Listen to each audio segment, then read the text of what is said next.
Cool. Well, welcome everyone. Welcome back. This is our first Pagoda meeting. I know we've done like developer console stuff, but yeah, we've kind of changed the format a little bit from going from Explorer and console, and we're just gonna kind of have a Pagoda platform meeting. It'll be the first Thursday of the month. So thanks for bearing with us with the changes. And yeah, same format that we do with all the other community meetings. Ask any question whenever you have it, drop it in the Q&A section in the bottom.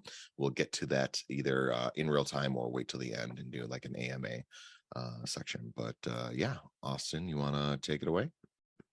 Yeah, awesome. Thanks, thanks, Josh. I'll get us started. Maybe just a quick intro. I'm Austin. You maybe have seen me from some of the tools community updates, but yeah, I usually in Toronto, so it's software engineering, worked in product marketing everywhere in between, and currently working on Pagoda Console, which is what we're going to talk about today. So first things first, if you missed it, it was epic. NearCon was super sweet. A lot of the Pagoda team was there. We had a ton of events, panels. There was a little bit of rain, but we persevered through it and met a ton of the community members. So if we saw you there, like awesome.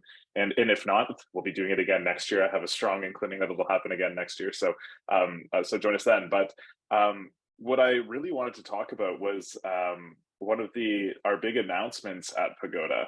Lovely, the slide is not loading.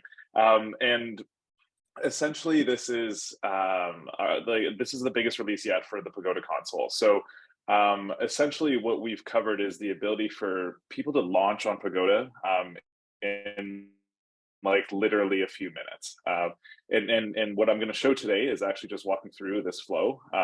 So really we're trying to meet the developer across their entire journey of just being able to quickly launch an application, interact with it live, and then we'll help the developers grow their applications as well. So there is a QR code here if you feel like scanning it. Honestly, the easiest way to just follow along is to just go to pagoda.co. If someone wants to drop just pagoda.co in the chat, that would be sweet. Because I'm gonna start sharing my screen. Can everyone see this console sign up screen?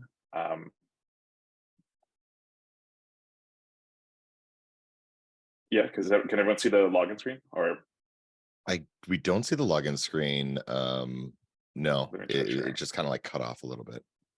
Oh, good. Awesome. Yep, there we go. All right, cool. So this is what happens let's go through the entire journey. So you're at pagoda.co. Go ahead and get started here. What we launched for NearCon was the ability to just quickly launch what we're calling templates. And the first example that we have is the non-fungible token example. So if I click on this is really just the examples that we've had on GitHub. So you can go in, you can check this out. This is just the NFT example that we have as part of like the Near Examples project on GitHub. So you can go in here, you can check out all the files. But the really cool piece that we've just launched is the ability to launch this entire dApp in a few minutes. So now that I've logged in, I can deploy this contract. And what's actually happening in the background is we're doing what's called a dev deploy. So this is essentially we're creating a testnet account. We're funding that testnet account with some testnet tokens. We're deploying the contract to testnet on that new testnet account. And an amazing new feature that we just launched is the ability to generate an ABI.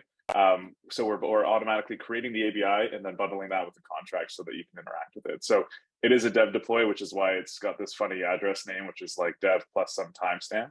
And then once you click on it, as I mentioned, the ABI is generating a JSON file that just describes what all the methods are, what the parameters are, what the types are, so that you can interact with the contract directly. So let's go do that. So what this contract does is it gives users the ability to mint NFTs. So we're going to initialize the contract. I'm using my Near wallet. We're just going to make myself the owner of this, and we'll go ahead and send this transaction. So this is the new Pagoda Interact feature, and you can see what it's asking me to do is just sign a transaction. And once this returns, amazing. Love testnet latency. It's the best. And it's as this returns, what you'll see is the transaction actually showing up as a result here. And it could take a few seconds, and it probably will take a few seconds. While we're doing that, what we can now do now that we own this contract is we can set up and mint an NFT. So I'm just going to mint myself an NFT. Let's see if I can find a payload. Yes, amazing. Pagoda is near Community Rocks, and there's going to be a lovely image here. So what I can go and do now is actually mint this NFT. I have to attach some gas for storage. And just like going through what you're seeing here is like this is the list of all of the functions that that are on that contract. These are the parameters and these are the parameter types so that you can actually go ahead and send live transactions to the blockchain. So I'll go ahead and I'll approve this transaction.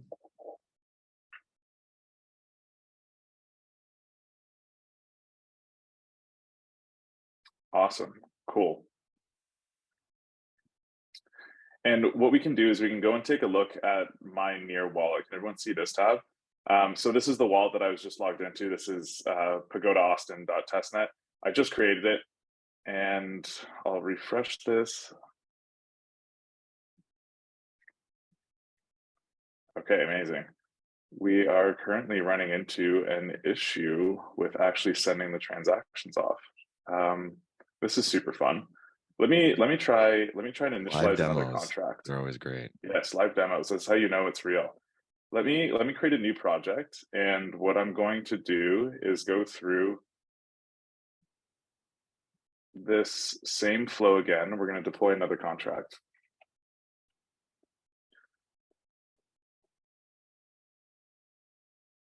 This was I created a new my near wallet address. So I wonder if there may be some issue with my near wallet. Oh, interesting.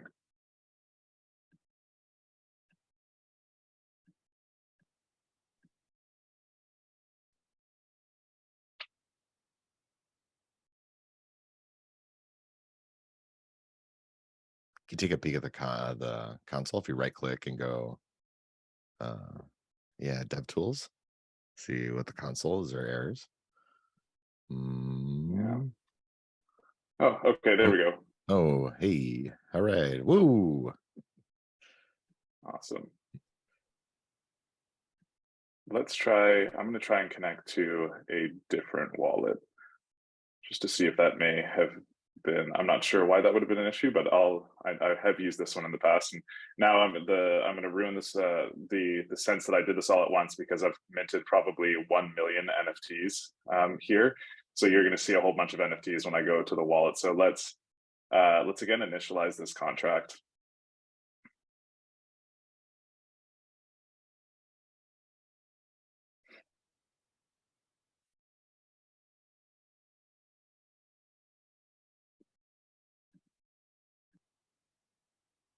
Interesting.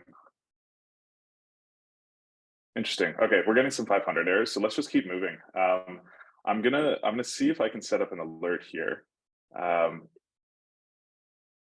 So one amazing feature that we did just launch is the ability to set up alerts via email. So this feature is really useful because you can set up alerts based on any action that happens on chain, and this like this saves the time of any developer from having to actually go in and manually like create an indexer or something that listens to events in response to them. And what we've done is we've like preset some events that may happen, like successful actions, failed actions. When some event gets logged, a function gets called. Like let's say on Mint NFT, you wanted to go and celebrate it or something, or like add to some ticker or post in some Telegram channel. Or for if you're running a DeFi protocol or a bridge or something and account balance changes. So like, let's say you had an account balance drain of like 20%, you wanted to set a trigger up for that, you can totally do so. So what I'll do is I'll set up a success trigger, and this is again the contract that we just deployed. And what I'm going to do is the three options that we have are Telegram, webhooks, and email. So webhooks are extremely powerful and very underutilized. So anyone on this call, I would challenge you, if there's an idea you have to set up a webhook that listens to an event on chain and then does something. Think like a couple interesting examples I heard at NearCon was like an arbitrage bot, like listens for on-chain events of trading data and then sets up an arbitrage bot using a webhook with no code. That's a super cool idea. Or a DAO voting example where you could listen to somebody else's votes on a DAO and then you could mimic them. But for the purpose of this demo, I just want to show email alerts. So I'm going to go ahead and I'm going to copy this email. I'm just using a test or an auto-generated email, and of course you have to go and confirm that and verify the email address, because we don't want to turn Pagoda console into an attack vector. So now that we have this email authorized, we can go ahead and we can create this alert. So cool. Now this alert is working. So I'm actually going to go back. Why not? Third time's a charm. Let's see if we can actually fire off an event, and we'll see if this lets me sign this transaction. Interesting. Oh, sorry. This one has already been initialized. So let's go ahead and give it some values here. The Pagoda community still rocks, and we'll attach way too much near, and then we'll fire this transaction off.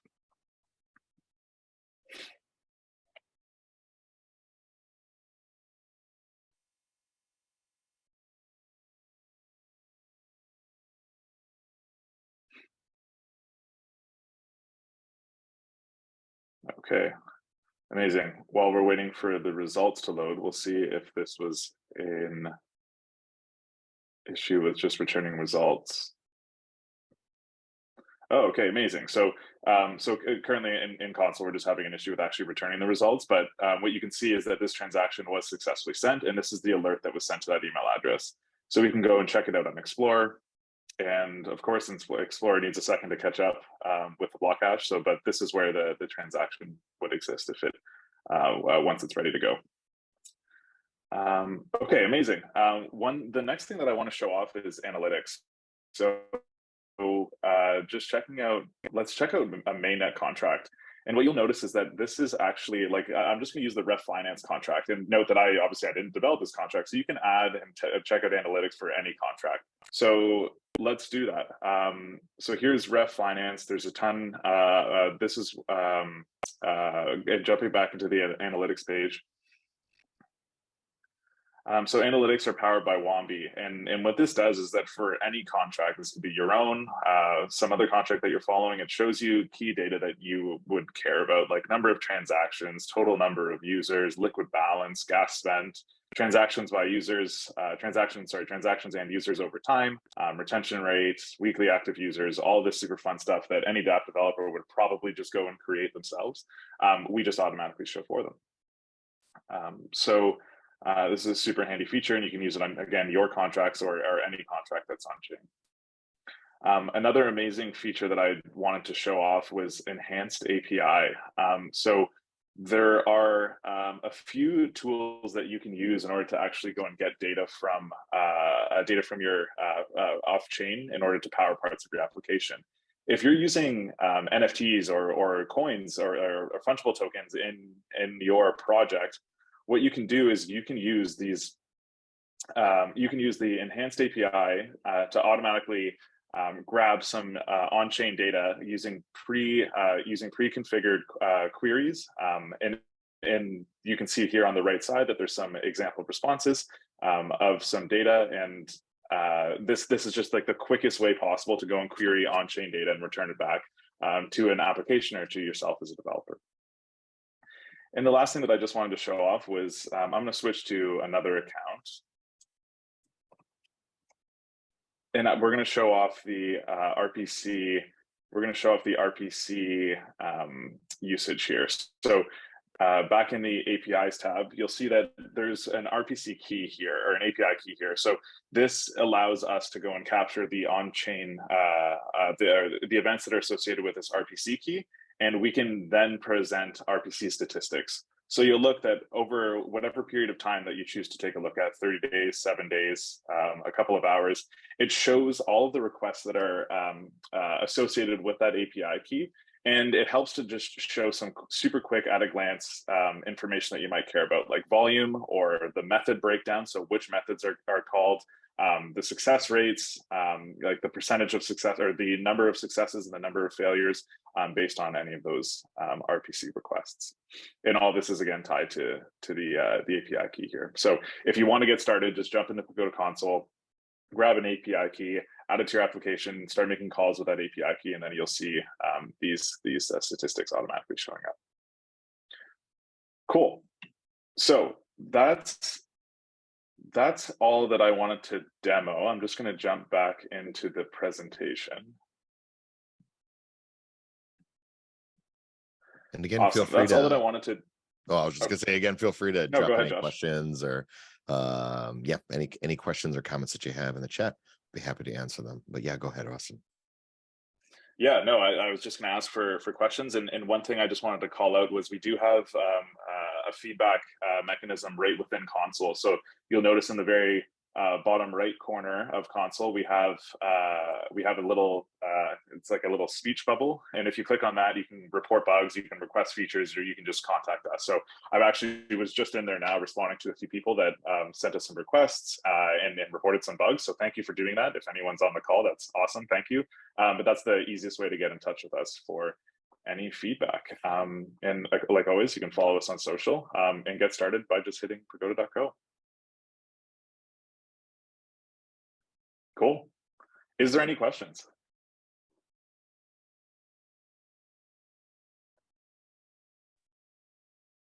Very quiet crowd today. They're in awe. Awesome. I'm really looking forward to some of the future updates where we're going to dive a lot deeper into what's coming next.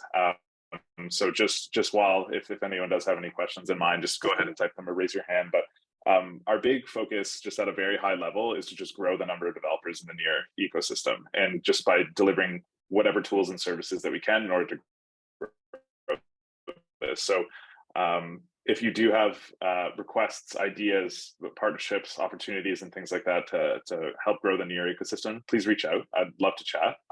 But with that, Josh, I might pass it back to you if there's no questions. Cool. Yeah, no.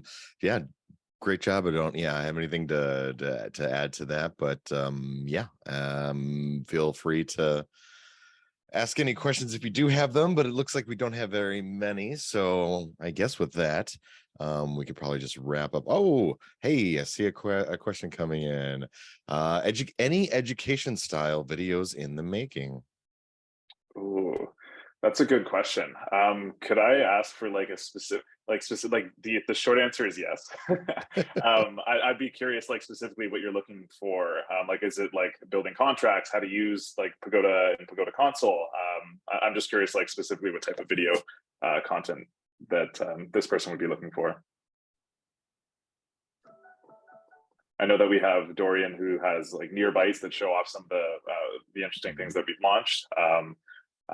And yeah, just like Dorian makes from your Jenna in your case. Okay, leveraging Pagoda features to build apps. Yeah, you nailed it. Okay, amazing.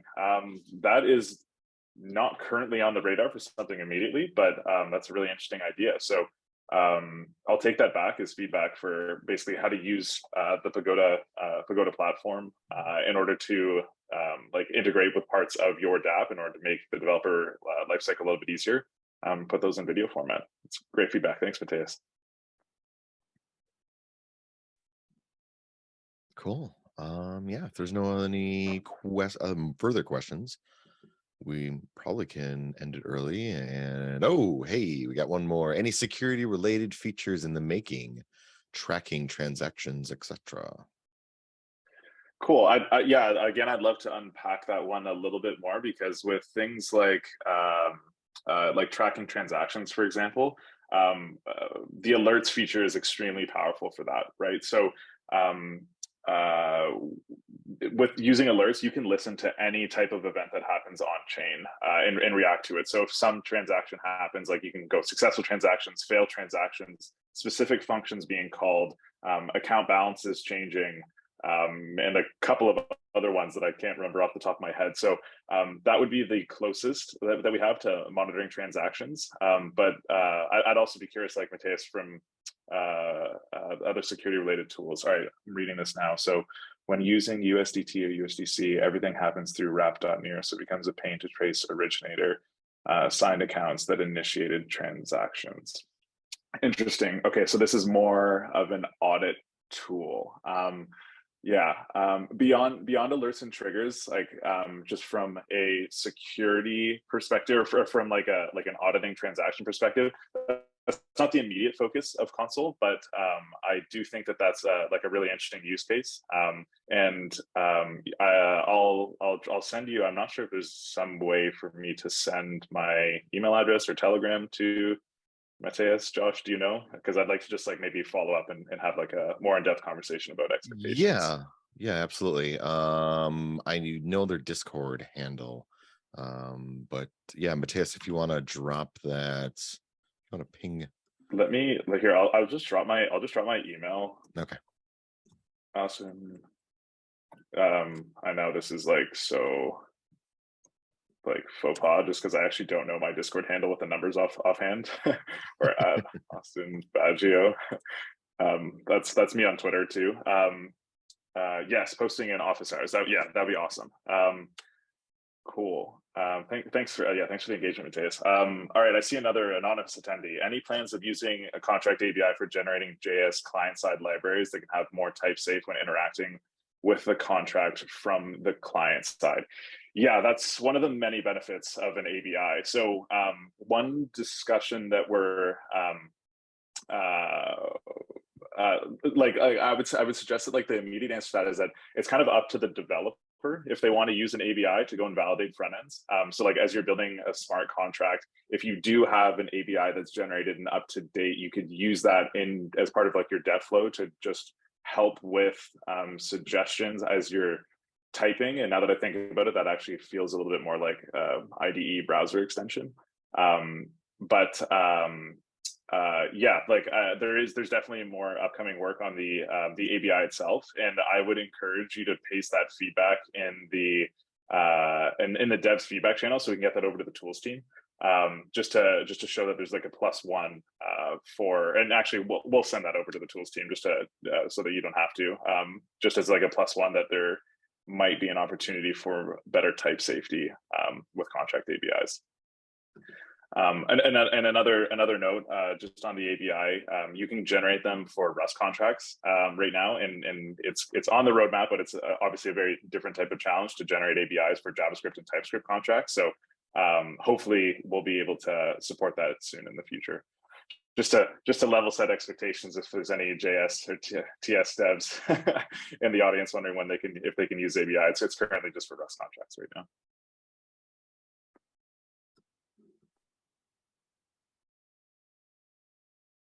Cool. Awesome. Any other questions? One more. Any tools for the new cross-contract calls with Aurora? Oh, I know that we were talking a lot about cross-contract calls with Aurora, but I didn't know they actually implemented a solution. That'd be really cool to follow up on. Austin, do you know anything about that? Yeah, I remember at NearCon actually watching. Oh man, I'm blanking on his name, but he discussed like the new contract cross contract calls awesome. architecture. But I don't Alex. recall. No, it wasn't Alex. It was I'm blanking on his name. No worries. But yeah, from the Pagoda perspective, not currently with cross contract calls on Aurora. Cool. Any other questions?